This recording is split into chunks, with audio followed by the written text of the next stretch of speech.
Hey there, comic book fans. I just walked in the door, getting back from my comic shop again for the week. And this week it was 6 comics and $23. Guess I got some more expensive comics this week, like a $4.99 Dark Horse Presents, 48 pages. Stephen Grant and Paul Galassi revive The Rook. Well, that's interesting. I remember that comic. The Rook was a black and white magazine back in the early 80s. I remember seeing it on the stands a couple times, but never got an issue of it. We'll have to see what that is. But I enjoyed Dark Horse Presents.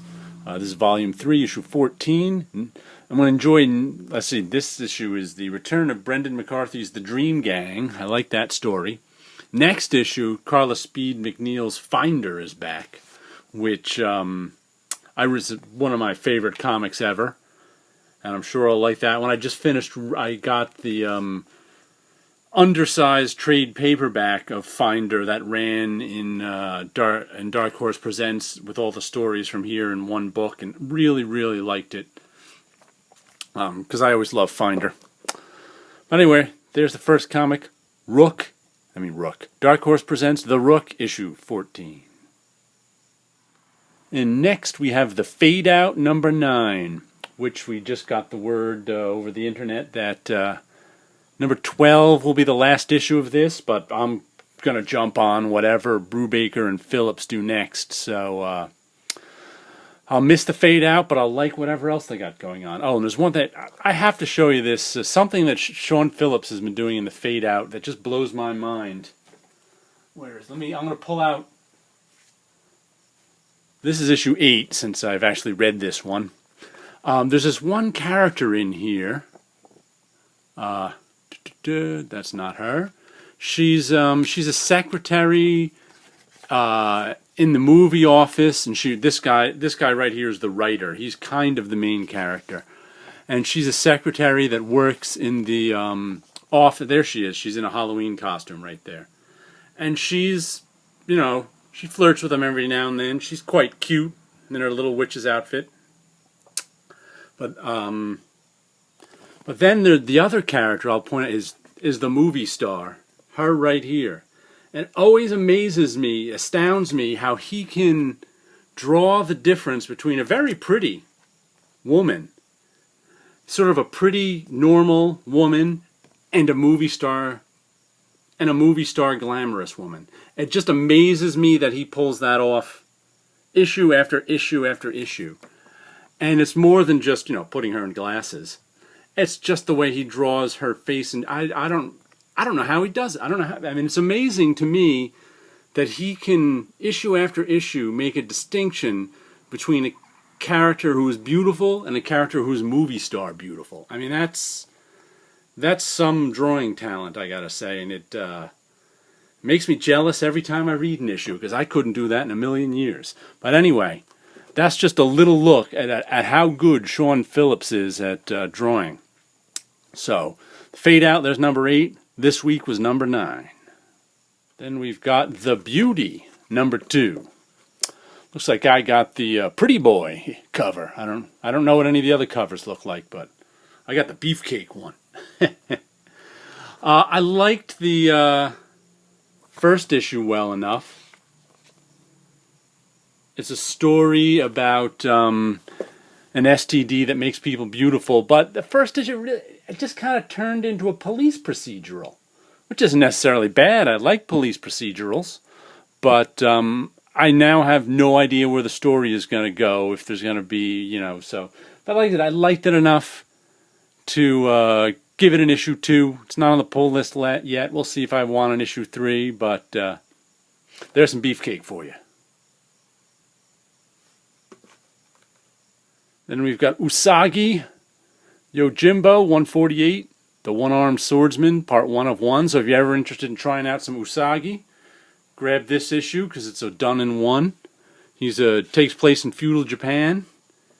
He's a rabbit bodyguard is what Usagi Yojimbo means, but he's also a ronin, a masterless samurai.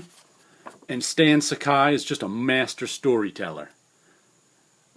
He just just issue after issue. Usagi having adventure after adventure, living his life. And, you know, I've been buying this book for 19 years, and I'm not going to give up buying it now. And here we go with the Southern Cross number 5.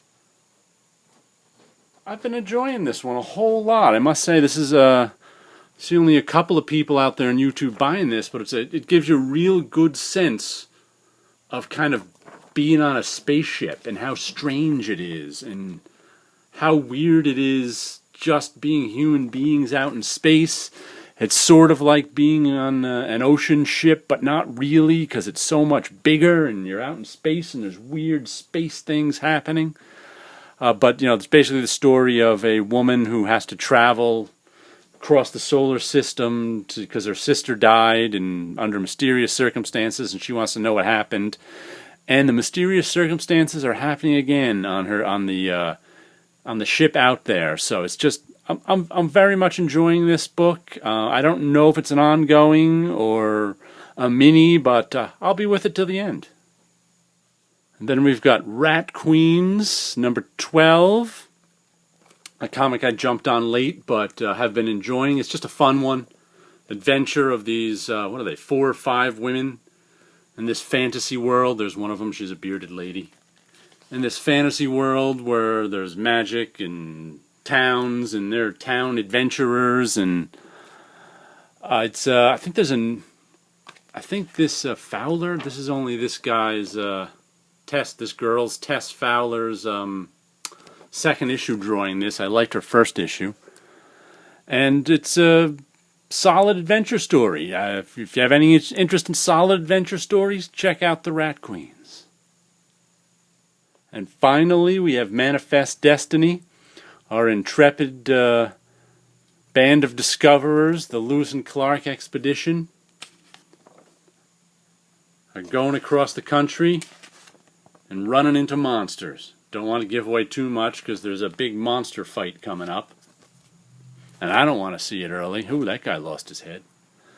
But I've been enjoying Manifest Destiny. Like I said, the artwork is just beautiful. let me just give you another shot of... I really enjoy the artwork on this one. The coloring is nice, though it's red and black on this, so it's it's usually kind of rustic browns and greens coloring, and this is more like it, because it's out there in the open country. And actually, just looking at that artwork, it just reminded me of an old comic called Wolverine McAllister, which was a Frontier comic. It was in black and white, not color, but just the drawing reminded me of it there for a second. But Manifest Destiny has been a good book, enjoying it. Know what's weird? Last week, 3 of my comics, which were they now? I can't remember. Injection, Deadly Class, and one other. All are going on hiatus. Like 3 of them. I'm like, wow, next month that's going to be an empty week for me with 3 of my comics on hiatus. But I'll have to see what new is out in 3 weeks. But I actually passed on... What did I pass on today?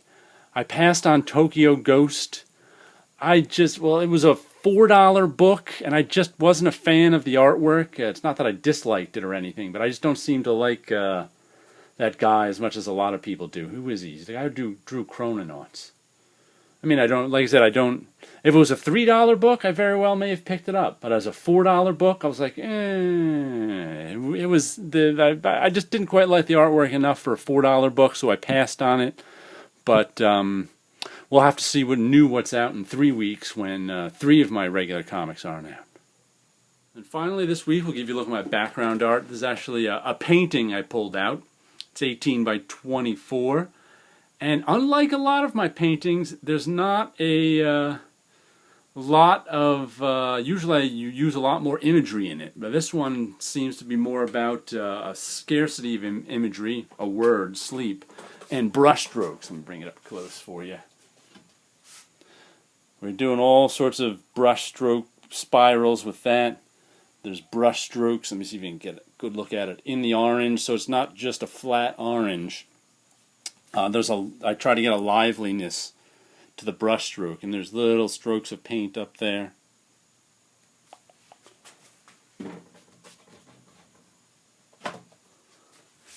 But that's one of my 18 by 24 acrylic on canvas paintings. Alright, you guys have a good time out there, and keep reading comics.